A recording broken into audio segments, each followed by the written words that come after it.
Muy buenas noches a todos. Nos da mucho gusto saludarles. Y a nombre de la Universidad de Jalapa, de nuestro rector, el vicerrector, la directora de Desarrollo Institucional y todos aquellos que formamos parte de esta comunidad universitaria, queremos darle la más cordial bienvenida a esta conferencia titulada El Derecho Humano a la Educación de Calidad en el contexto de la pandemia por COVID-19, que nos distingue con su participación el doctor José Francisco Báez Corona, a quien en un momento más presentaremos. La Universidad de Jalapa les recuerda que este fin de semana, este 24 de octubre, iniciamos los posgrados en esta casa de estudios de forma, pues como lo han indicado las autoridades sanitarias, que en este caso es en línea. Agradecemos que en el transcurso del evento permanezcan los micrófonos en silencio y se solicite el uso de la voz para la intervención, ya sea por medio de voz o por medio de los dos chats que disponemos para ustedes en este evento. Hay uno de ellos que es el QIA, que también sirve muy bien para que ustedes puedan tener interlocución con el ponente. Al final de la presentación, la licenciada Jimena Árcega, quien es asesora educativa en esta institución educativa, les brindará información sobre los posgrados de esta casa de estudios, específicamente los que están relacionados con la ponencia que hoy nos distingue el doctor Báez.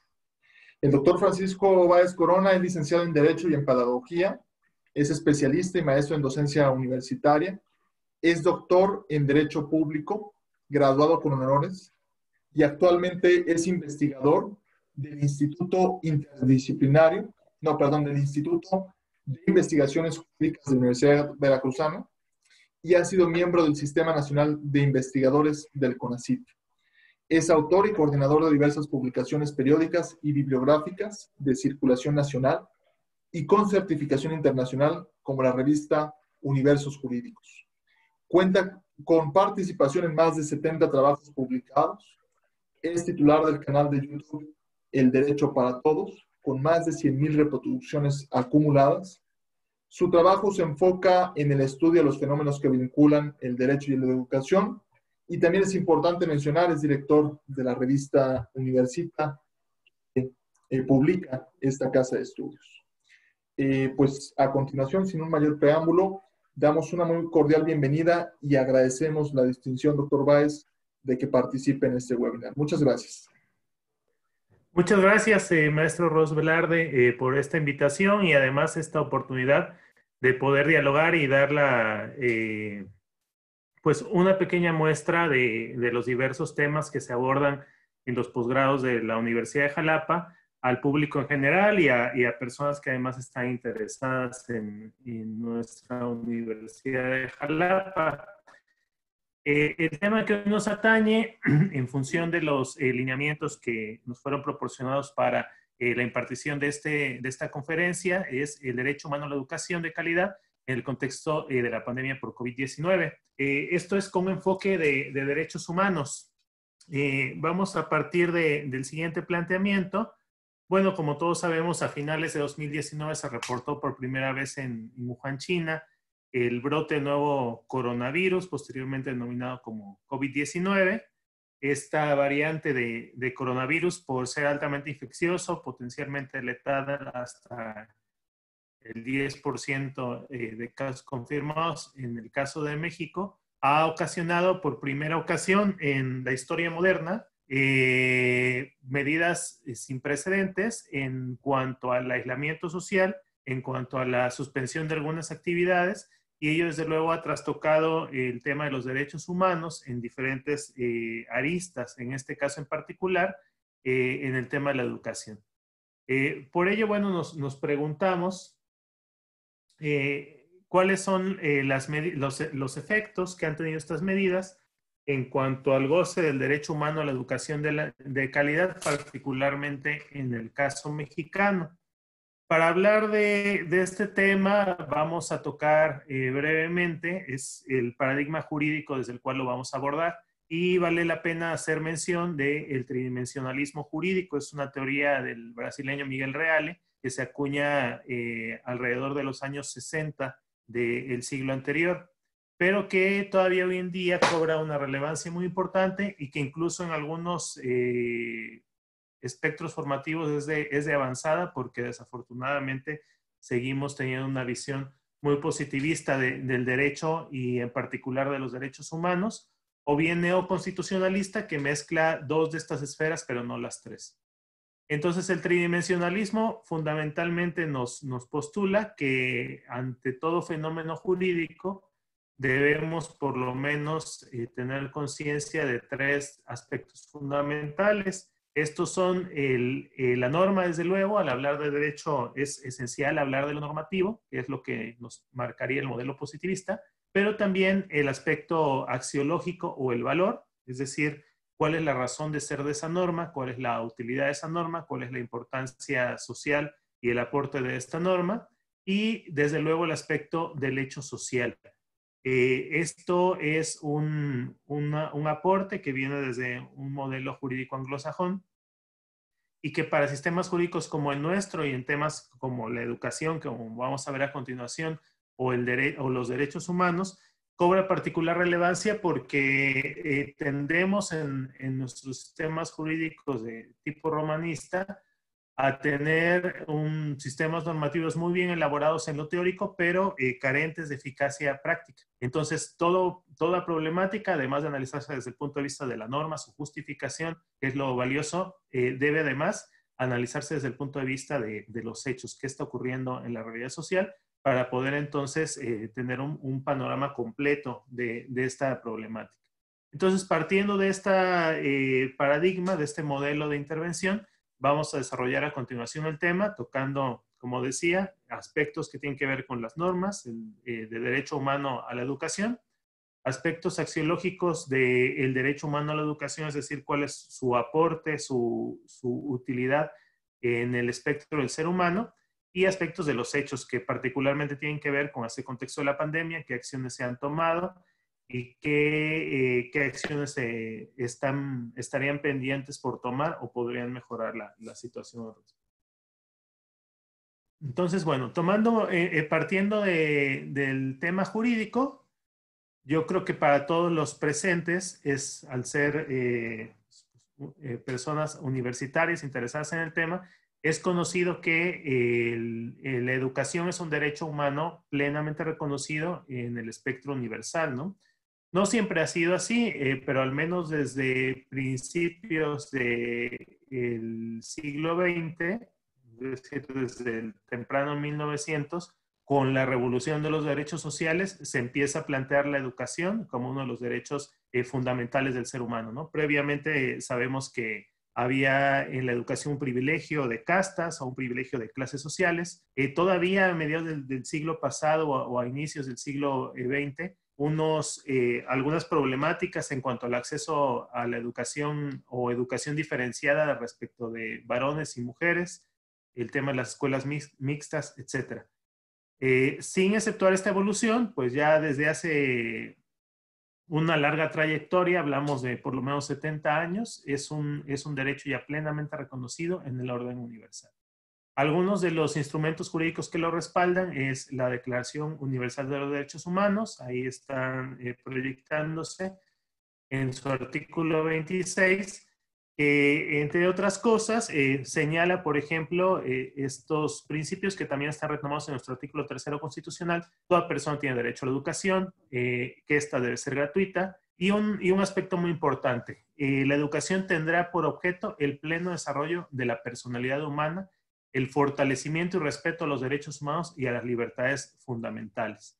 Ahí habla de aspectos axiológicos, ¿no? En cuanto tanto del derecho a la educación como del sentido que esta labor tan noble tiene en la vida de los seres humanos.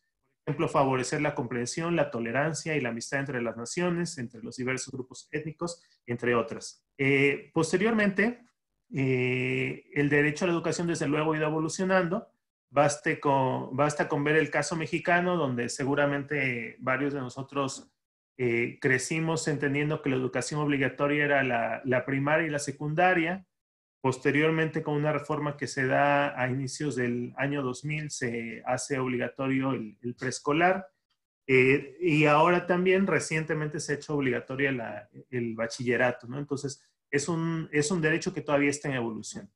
Uno de los temas que ha tenido en cuanto a esa evolución es precisamente hablar de la calidad, porque originalmente este tema de la calidad en la educación es algo que por mucho tiempo estuvo como presupuesto. O sea, nosotros le dábamos a la escuela el beneficio de pensar que por estar yendo a la escuela, por estar siendo parte de un sistema educativo, de un acto educativo, automáticamente la persona pues está desarrollando estas habilidades que plasma el núcleo constitucional y el núcleo de derecho humano de esta actividad de la educación.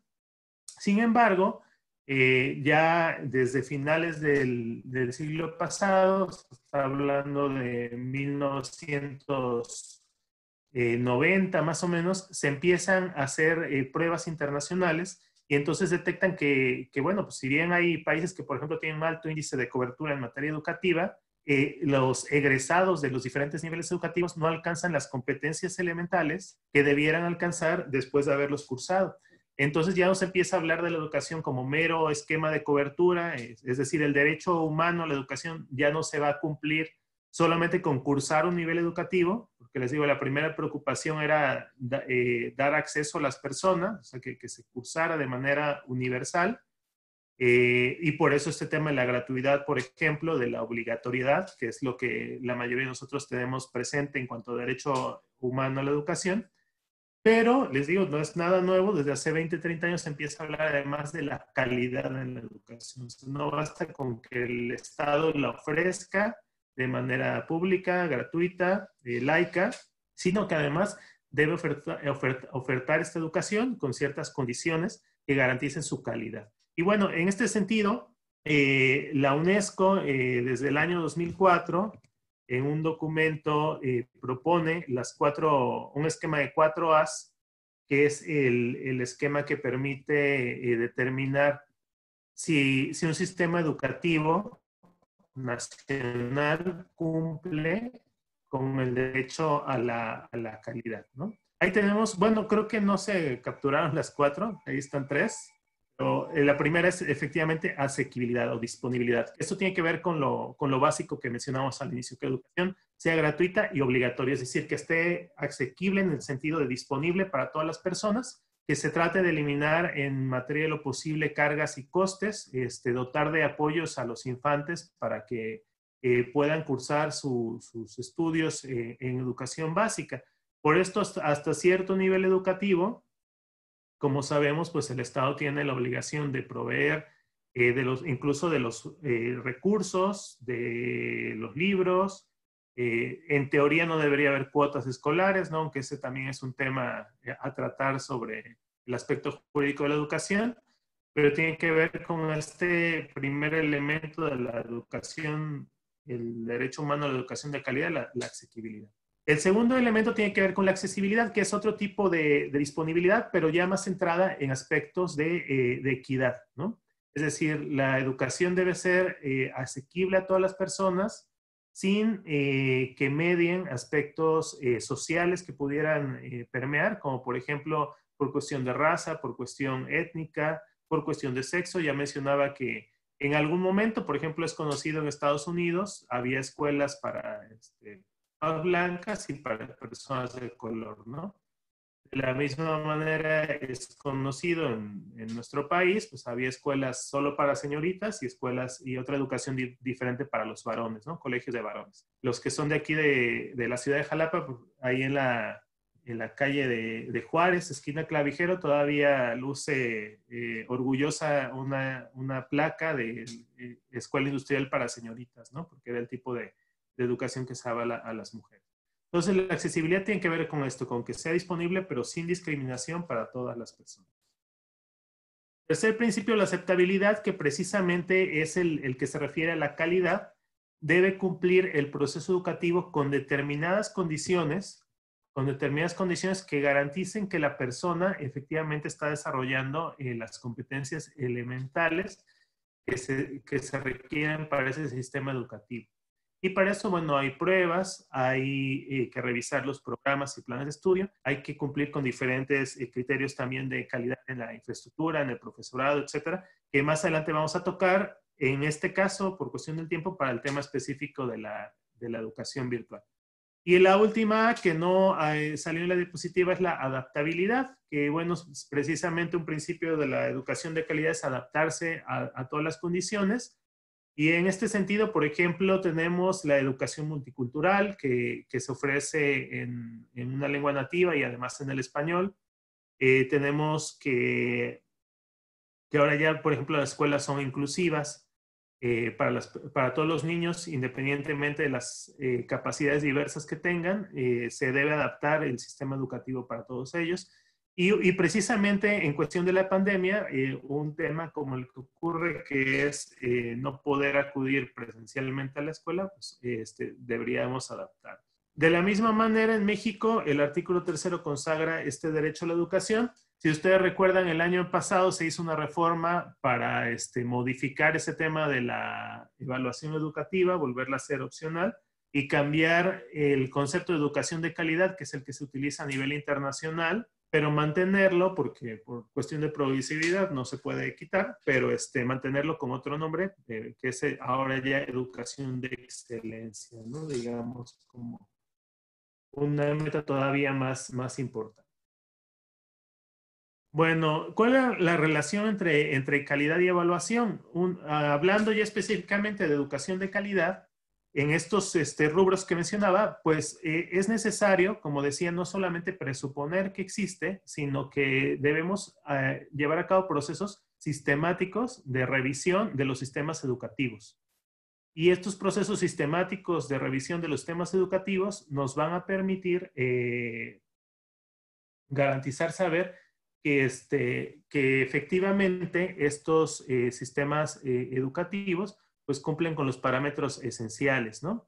Así, por ejemplo, la UNESCO también ya desde el año 1990, estamos hablando de hace por lo menos 30 años, aunque les digo prácticamente en México es un tema que se incorporó el sexenio anterior, ¿no? O sea, tenemos una década hablando de calidad de la educación en México, pero a nivel internacional desde hace 30 años ya se tocaba el tema por la UNESCO, que como sabemos es la Organización de las Naciones Unidas para temas de educación, ciencia y cultura,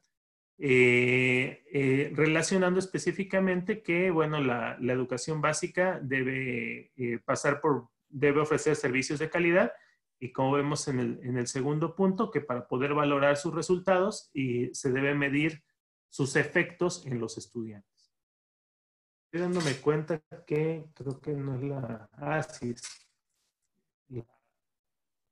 con la última publicación, pero bien, la siguiente lámina nos da un poquito aspectos o parámetros de la educación de calidad, de nueva cuenta siguiendo el documento que refería previamente a la UNESCO, que es, por ejemplo, resultados efectivos de aprendizaje. Algunos de ustedes recordarán en tema internacional existen las pruebas PISA, donde evalúan habilidades lectoras, habilidades de comprensión, habilidades de elaboración de operaciones matemáticas elementales para los estudiantes, y algunos de estos resultados, que son competencias acordadas a nivel internacional, son productos de estos aprendizajes. De la misma manera, hay diferentes conocimientos, competencias, etcétera, que se deben adquirir por los estudiantes para decir que hay un proceso de educación de calidad. Para mí aquí hay algo importante, ya hablando de digamos, entrando un poco en el aspecto axiológico del derecho, ya saliendo de su marco regulatorio jurídico nacional e internacional, y es, en primera parte, la importancia de este derecho como derecho llave. Si una persona accede a una educación de calidad en el sector público y adquiere efectivamente estas competencias que son esenciales para su desarrollo como ser humano, pues va a tener a su vez acceso a otros derechos posteriormente, como por ejemplo puede ser a un trabajo digno y bien remunerado, como puede ser a un nivel de vida adecuado, digno, incluso estos temas que se están introduciendo transversalmente ahora el sistema educativo, también a través de normas de regulación jurídica o de cambios en los planes y programas a través de disposiciones jurídicas, como por ejemplo la vida saludable, etcétera, pues te da también acceso a otro tipo de acceso y goza otro tipo de derechos como la salud, etcétera. Entonces ha sido denominado como un derecho llave muy importante porque el hecho de contar con la educación abre para la persona un sinfín de oportunidades en el goce de sus derechos humanos en lo general. Y por otro lado, prácticamente es algo que se vuelve esencial para el ser humano porque algunas de las actividades más automáticas y más comunes de nuestra vida, es decir, lo que estamos haciendo ahorita, por ejemplo, leer una diapositiva, no sería posible sin un sistema educativo. Realizar una operación aritmética, etcétera. El manejo ahora de la tecnología, la alfabetización digital, son competencias que prácticamente se vuelven esenciales en el desarrollo del ser humano como tal y por lo tanto pues es un derecho de la más alta importancia y se debe ofertar con calidad. Cuando el Estado que ofrece un sistema educativo, que respalda un sistema educativo, no cumple con estos parámetros de calidad, se puede decir que prácticamente está defraudando este proyecto de desarrollo en el ser humano, porque además quien forma parte de un proceso educativo, pues invierte en él, ¿no? ¿Cuántos años llevamos nosotros estudiando para llegar a la educación universitaria, ¿no? ¿Cuántos años de su vida se invierten en un proceso educativo? Hablando de tiempo, además hablando de recursos, de esfuerzo, etcétera, etcétera. Entonces, por ello es importante que esta inversión que se hace en el proceso educativo reditúe en un aspecto de calidad. Y es importante, les digo, olvidar este paradigma de que con el solo hecho de ofertar la educación, el Estado ya está cumpliendo con su derecho, con su obligación de darnos educación y la calidad se da en automático. No, no es así. Como les digo, ya sí lo han reconocido organismos internacionales desde hace varias décadas. La calidad se da, ahí está una pequeña infografía, rescatando aspectos como, bueno, desde el material didáctico, la infraestructura, la innovación en los procesos educativos, el uso de las tecnologías, los profesores y desde luego también el esfuerzo del propio estudiante, ¿no? No hay sistema educativo que no, bueno, contemporáneo, un sistema educativo contemporáneo, un modelo educativo contemporáneo que no se centra en el estudiante como tema fundamental. Ahora, ¿qué pasa con la calidad y la educación virtual? Así como en las escuelas presenciales, por muchos años nosotros tuvimos el presupuesto de que por acudir a la escuela había calidad o se estaba aprendiendo, la educación virtual tenía un presupuesto, así que una presunción, pero en contra de esto mismo. O sea, se pensaba que por ser un modelo virtual, pues tiene menos calidad que un modelo presencial. Y por ello no ha sido una de las apuestas principales de nuestro sistema educativo mexicano. En este caso, o sea, muchas veces, por ejemplo, se utilizaba para aspectos remediales, para remediar cursos en los cuales había un retraso importante, para temas de, pues sí, de rezago educativo, cuando no se pudo cursar un nivel escolar en la edad que está programado originalmente, pues se podía acudir a ese tipo de educación, o bien cuando por trabajo, por desarrollo familiar, por otros aspectos, no podía ser una escuela, digamos, convencional presencial, pues entonces la educación virtual. Y entonces se suponía que era como de segunda mano, ¿no? De segunda clase. Y tampoco es así. O sea, si bien la educación presencial no garantiza el aprendizaje, lo mismo la educación virtual ni garantiza el aprendizaje, ni necesariamente va a ser de una calidad inferior a la educación presencial. Por eso debe haber parámetros normativos claros para la manera en que se oferta esta educación y de esta manera garantizar el derecho humano a la educación también en un entorno virtual. La cuestión aquí es que en México, por ejemplo, la primera estrategia que se implementó pues fue prácticamente que no había estrategia, o sea, unas primeras semanas de la cuarentena se planteaba que iba a haber un regreso y que pues más o menos se trataran de encargar tareas, etcétera, y no hubo una mutación en un esquema virtual. Después ya se tomó como estrategia la educación virtual, pero con un enfoque de cobertura, es decir, bueno, pues hay que darles contenidos para que se sigan avanzando los programas, pero sin tomar en cuenta el aspecto formativo que debe tener un proceso de educación en un entorno virtual. Y esto se tiene que hacer desde las políticas educativas y desde las normas jurídicas que respaldan el derecho a la educación de calidad. Haciendo una breve búsqueda, bueno, tenemos diversas guías que han realizado autores especialistas sobre el tema, que nos indican qué parámetros debe cumplir un proceso educativo virtual para de alguna manera fomentar o garantizar la calidad. Tenemos también parámetros que ha dado la Organización de Estados Iberoamericanos para este tema.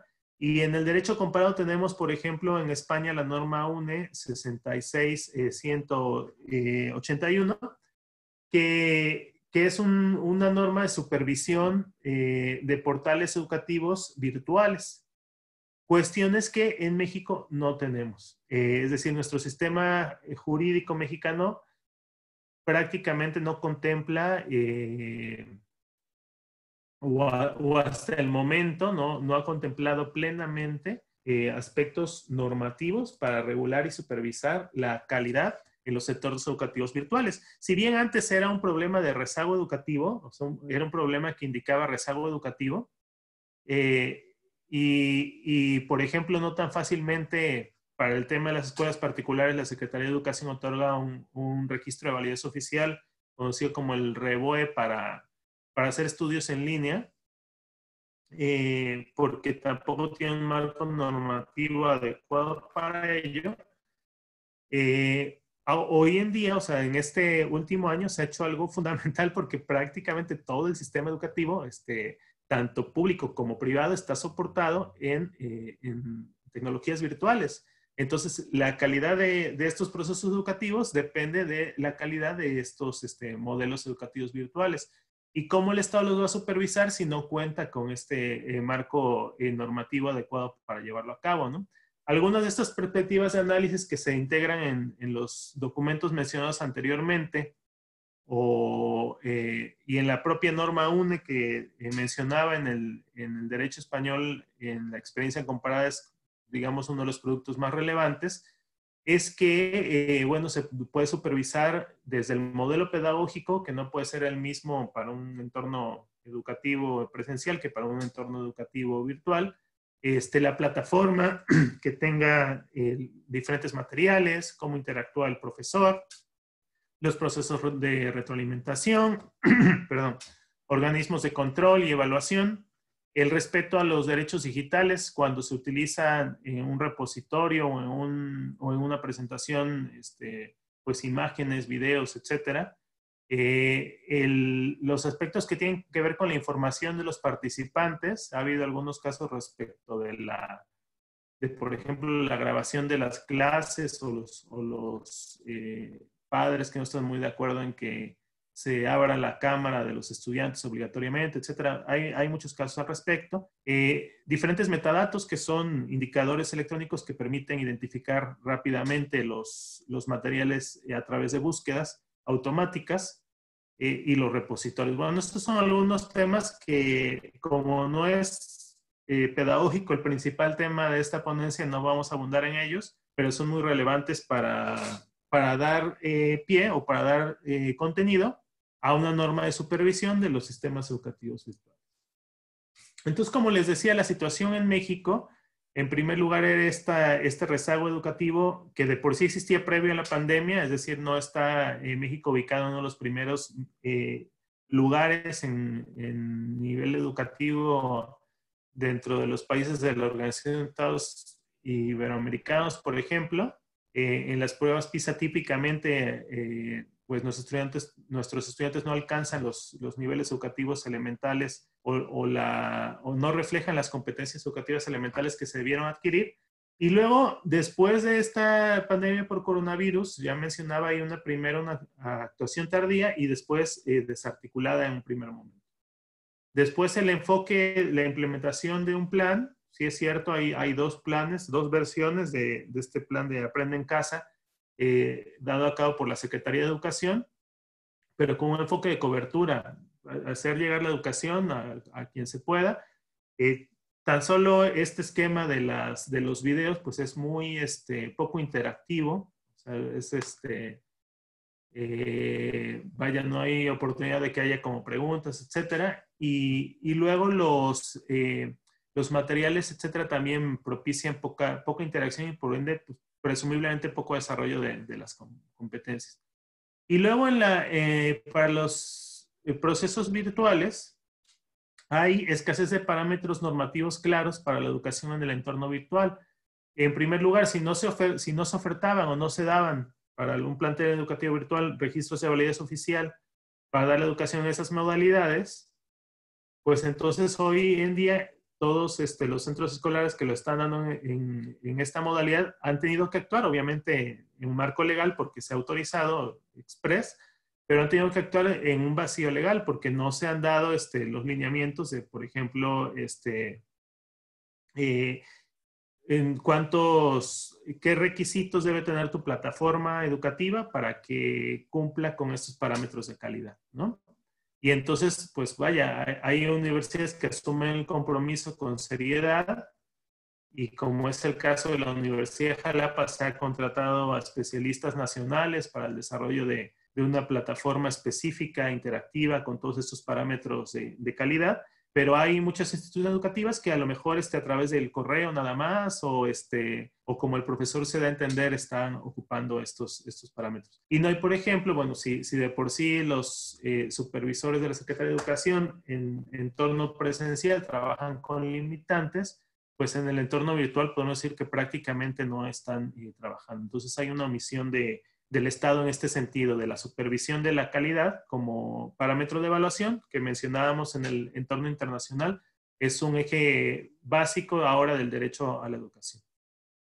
Hablando de la jurisprudencia, la verdad hay pocos casos relevantes. A nivel internacional hay algunos en los cuales la Corte Interamericana de Derechos Humanos se ha pronunciado sobre derecho a la educación de calidad y ha sentenciado a diversos estados, por ejemplo, al Estado brasileño a dar servicios educativos con otros parámetros diversos a los que estaba impartiendo previo al caso, al estudio del caso. Pero en México realmente la Suprema Corte de Justicia poco se ha manifestado sobre derecho a la educación de calidad y aquí valdría la pena ser una de las actividades más importantes para el desarrollo de derechos humanos en un entorno nacional, que es el litigio estratégico, para plantear este tipo de herramientas que a través de casos judiciales pudiera avanzar el derecho humano a la educación de calidad en nuestro sistema. Dos de las jurisprudencias que encontramos del año 2019 prácticamente tocan el tema de la educación de calidad, pero en función, y la otra de 2015, en función de los derechos de los trabajadores, ¿no? Porque anteriormente había un sistema punitivo de evaluación con el cual en virtud de ello, pues el profesor que no estuviera acreditado con las competencias mínimas para poder estar frente a grupos, era removido de su puesto original o cambiado de plaza. Y entonces algunos de estos amparos llegaron a la Suprema Corte de Justicia de la Nación y planteaban que si el derecho de calidad debía estar, a la educación de calidad estaba por encima de sus derechos laborales, y la Suprema Corte de Justicia estimó que no era una contradicción de derechos, sino que la reforma había sido constitucional, ¿no?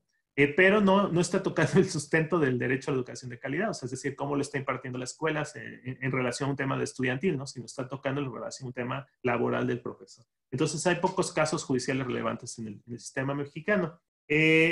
Hasta ahí un contexto general que si bien amerita mucha más discusión, pero ajustándonos al tiempo que nos fue proporcionado para este tema, vamos a dejarlo por aquí al momento, dejando como conclusión de esta disertación que, bueno, si bien el derecho a la educación de calidad está plenamente reconocido como derecho humano en el entorno internacional, tanto en su espectro jurídico como axiológico, porque es un derecho de acceso a muchos otros, en México su desarrollo, particularmente de derecho a la educación de calidad, ha sido tardío. las políticas públicas que han sido discontinuas generan que haya un rezago ya desde previo a la pandemia, y ahora en el entorno de la pandemia, la carencia de un marco normativo suficiente para regular los entornos virtuales, su aprobación para tanto ofertar educación pública como privada en los diversos niveles, y sobre todo su supervisión de los parámetros de estos portales ahora educativos, prácticamente permite presuponer que el Estado mexicano está cayendo en omisiones en el cumplimiento del derecho humano a la educación de calidad, en virtud de lo que ha ocurrido por la pandemia de COVID-19. Este es cuanto por la presentación. Agradezco de nueva cuenta a la Universidad de Jalapa la invitación, y sobre todo a los participantes que de manera voluntaria y movidos por el interés de esta temática han decidido participar de esta plática. Estoy atento por si hay algún comentario o algún cuestionamiento sobre el cual. Muchas gracias. Doctor Báez, muchas gracias y sobre todo, pues, reconocerle primeramente que, pues, integró una exposición muy, muy interesante, un webinar, una conferencia muy interesante, interdisciplinaria, dada la preparación que usted tiene, y pues por un lado que lo ilustró desde el ámbito jurídico, pero también, sin duda, con la valía del conocimiento que tiene usted en materia educativa, que eso pues nos ayuda a aprender mucho, y no solo eso, el enfoque en materia de derechos humanos que pudo darle muy, muy actualizado, realmente incluyó usted temas pues que estamos viviendo hoy en día, a los cuales se están enfrentando en todos los niveles las instituciones de educación superior, y bueno, pues que se tiene que respetar precisamente los derechos humanos, como usted acertadamente lo ha mencionado. A continuación, bueno, pues se abre este espacio, como ya se ha mencionado, al público, por si alguno de ustedes quisiera hacer algún comentario o incluso alguna pregunta.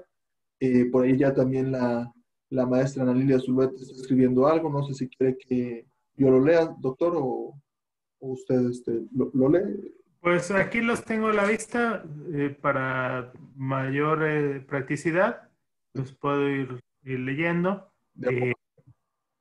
Eder, Moisés, de la misma manera, gracias por el interés de participar en este tipo de actividades. Y la Ana Lilia Zulueta es no sé si sea homónima o sea una profesora de la Facultad de Derecho. Y bueno, la maestra Lina Zulueta también es catedrática aquí en la UX. Sí, ¿verdad? Sí, entonces, un sí, saludo, sí. maestra Ana Lilia. Habla Sí. de un curso sobre los requisitos que tienen las empresas como AT&T para solicitar personas cuando las contratan, que ya no van a contar con la edad, que por el tema de la edad, pues ya no han desarrollado las habilidades tecnológicas, y las maestrías y doctorados que dan en la Universidad de Jalapa se les están desarrollando estas habilidades, lo cual parece importante. Sí, efectivamente, muchos de estos rezagos, que bueno, les digo, el tema da para mucha discusión, pero efectivamente muchos de estos rezagos que derivan de alguna deficiencia en el sistema educativo nacional, en el espectro básico, cuando accedemos a la educación superior, y esta educación superior puede tomarse con un poquillo más de seriedad, llega a remediar algunas de estas cuestiones, ¿no? Cuando, bueno, no es necesariamente su función, pero por eso algunas universidades han implementado en los semestres estos de inducción o cursos de desarrollo de competencias elementales para la lectura, para la redacción, para las tecnologías, como es el caso de la Universidad de Jalapa, ¿no? Y otras universidades en el espectro nacional. Porque sí, efectivamente, como mencionaba, el no adquirir algunas de estas competencias básicas que se requieren hoy en día para participar en el mundo laboral, pues limita seriamente las oportunidades de empleo y desarrollo, ¿no? Entonces, pues tenemos ahí una brillante aportación, maestra, muchas gracias. De la misma manera, Edel, ahora pregunta, ¿cómo puede el Estado garantizar el derecho a la educación en los tiempos del COVID? ¿Y qué responsabilidad jurídica tienen los padres en el sentido de la obligación de llevar a los hijos a la escuela y así coadyuvar al derecho de acceso a la educación. Pues realmente también son dos temas de gran interés. Si bien es cierto, es más fácil decir que la estrategia que está implementada no es del todo adecuada o puede mejorar, es mucho más difícil es plantear las propuestas de mejora. En el tema, digamos, por la expeditez y por la rápida evolución que ha tenido esto en el mundo, pues lo mejor que podemos hacer es echar a mano de los casos internacionales. Y hablaba yo del caso español, donde estos esquemas de supervisión educativa, pues ya han pasado a ser totalmente virtuales porque obviamente ya tenían una base. Y, por ejemplo, se está supervisando plenamente que estos sistemas escolares donde se está ofreciendo la educación a través de un entorno virtual cumplan con requisitos mínimos, ¿no? Obviamente sin cooptar el hecho de que tú puedas contratar el proveedor que quieras, etcétera, pero que por lo menos tu portal tenga esos requisitos de interactividad, de cumplimiento de tareas, de contenido disponible en todo momento, de materiales adicionales al contenido oficial, cierto tiempo de interactividad con el profesor, ¿no? Obviamente también mediando las condiciones de accesibilidad cuando un estudiante no puede conectarse por motivo pues del equipo, del acceso a internet, etcétera. Entonces, este tipo de parámetros de supervisión, así como anteriormente un supervisor escolar acudía a la instalación educativa y veía que estuviera bien el número de bancas, que estuviera la biblioteca con los ejemplares o que los edificios no se estuvieran cayendo, pues hoy en día ese supervisor tendría que estarse trasladando, pues, ni siquiera trasladando, ¿no? Digamos, acudiendo de manera virtual a la página y supervisando estos temas, ¿no? Pero eso, bueno, requiere ciertos procesos de capacitación pues de alguna manera llevamos casi 10 meses con esto, ya se debieran haber resuelto, ¿no? En el caso de nuestro sistema nacional. Y sobre la otra pregunta era de los papás. De hecho, se acaba de reforzar en el artículo 31, que habla de las obligaciones de los mexicanos. Se acaba de reforzar entre ellas el llevar a los hijos a la escuela, el procurar o proveer que los hijos cumplan con la educación básica. Cuando cuando uno detecta que un menor de edad no está acudiendo a un sistema escolar, cumpliendo con la educación obligatoria que marca el Estado, hay pues organismos que en este caso pueden proteger el derecho humano de esta persona, principalmente el Sistema de Desarrollo Integral de la Familia, el DIF. Ahí se levantará un reporte y como, bueno, todavía no es un tema que se juzgue para quitar la potestad al menor, pero en un primer lugar harán un extrañamiento a la familia y una invitación para que acuda a cumplir su escolaridad básica, y ya en un caso extremo incluso pudieran retirarle la guardia y custodia de los menores pues para que tengan un tratamiento adecuado a su condición vulnerable de menores y cumplan, entre otros derechos, su educación básica.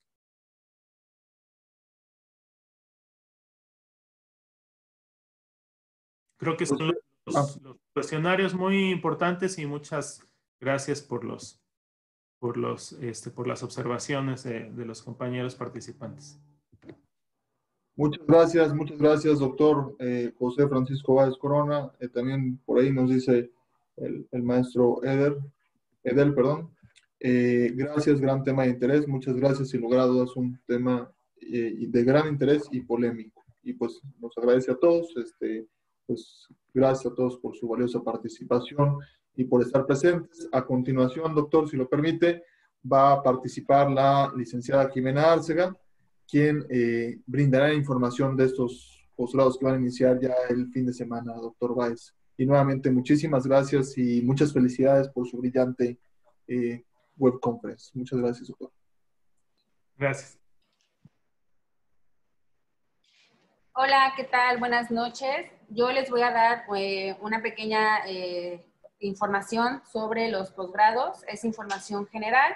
Al finalizar, si tienen alguna duda, alguna pregunta, con gusto me pueden escribir en el chat y yo les aclaro la duda que tengan.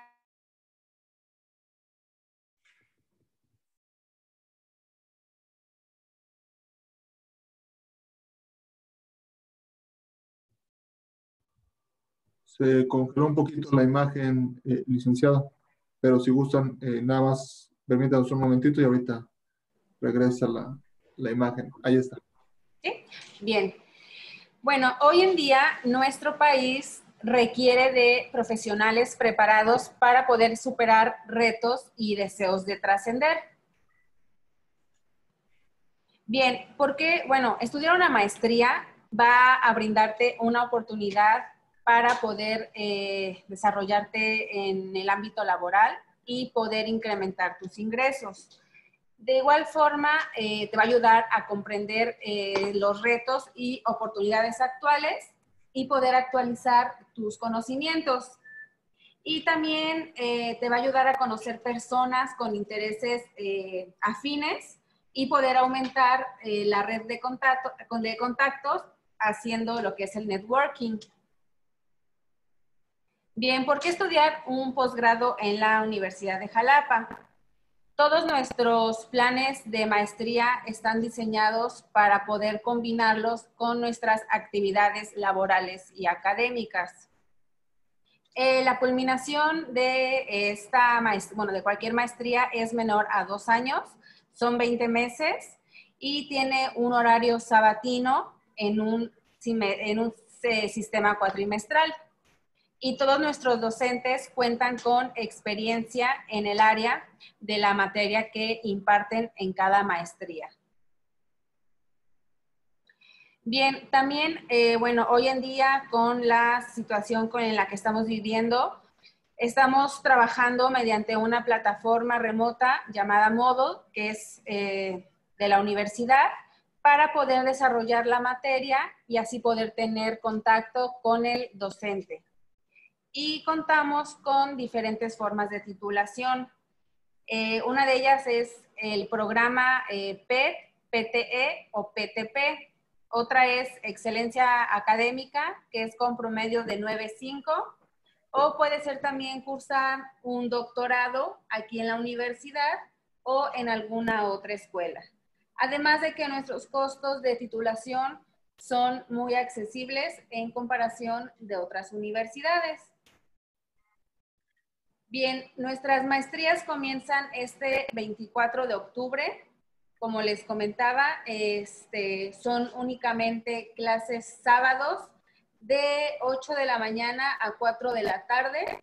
Contamos con becas académicas y becas deportivas. Bien, bueno, el horario es de 8 a 6. Iniciamos ya este 24 de octubre.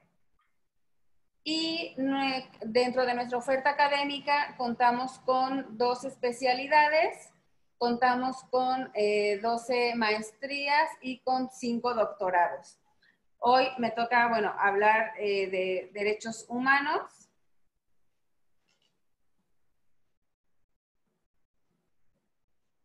Bien, esta maestría es de manera cuatrimestral, son 5 cuatrimestres, que es año 8 meses la duración, y va dirigida para licenciados en Derecho y áreas afines.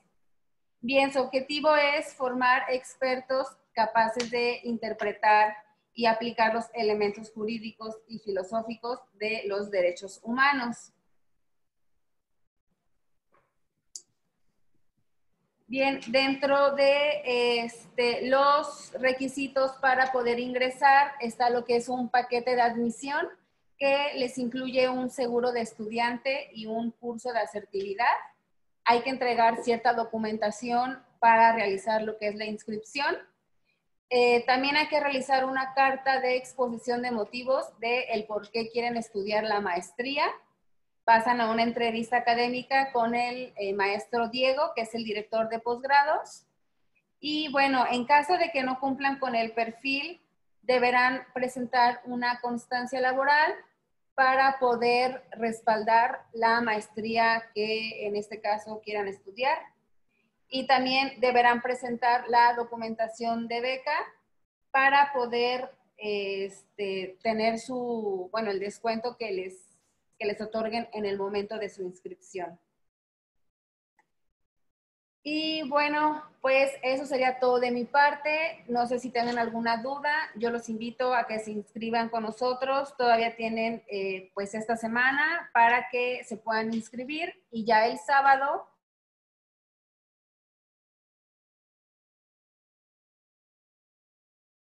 pregunta. Muchas gracias, licenciada Jimena, por su valiosa presentación y sin duda con gran precisión sobre los posgrados. Vamos a iniciar este 24 de octubre, como usted mencionaba, y bueno, pues acorde ahí la maestría en Derechos Humanos que puede caerle ahí como anillo al dedo a todos los presentes. Gracias por su valioso apoyo. Muchas gracias a todos nuevamente. Y bueno, pues nada más desearles una excelente noche y que sirva esta oportunidad también para pues seguirlos invitando a los eventos que está realizando la Universidad de Jalapa. Muchas gracias a todos. Gracias.